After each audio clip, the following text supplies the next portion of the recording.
You're the first coach that I've ever heard tore down the entire playbook in the offseason and rebuilt it. What I meant by the tear down the playbook, you know, your roster changes every year with new guys and with guys that are now going into year 3 in the system or going into their second year or third year or fifth year, whatever it might be. So I believe in being adaptable to the people that we have, and our schemes that we believe in, they got to fit the people that we have. So we'll have staples and core concepts, but we always looking to, you know, increase our margins, however we can do that. One of the things you've said here in training camp so far is not making the power statement about expectations for the season, which we certainly can appreciate because it's a long season and it's definitely a process. And I think we've all kind of learned that watching you and how it all goes here. How do you balance that with just kind of the internal standard? Yeah, that's a great question, Mark. Like I really think this, like everybody knows why we're here, right?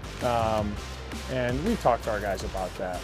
But at the end of the day, that is in the future, you know, and I really believe in like trying to get out everything that you can get out of the day that you're in or at. So we truly believe one day at a time, you know what I mean? And if you're thinking about the future, that's typically you're not focused on what you need to do today. Last year when we were speaking, I think you said there was some tape out there, so I went and found some. Oh boy. This guy. Oh, geez. Yeah, tell me about could this guy, barring injury, would he have a shot? No, these guys are in another world than I was in, that's for sure. How did the dream that's in this number 2's heart here, how does that affect how you see each player and how you coach each player? Yeah, I think they know, everyone's a little bit different, you know, but I do think that our players know, like deep down, that I love them and I care about them. And I appreciate the sacrifices that they make.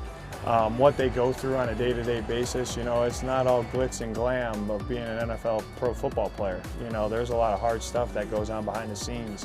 So I appreciate that.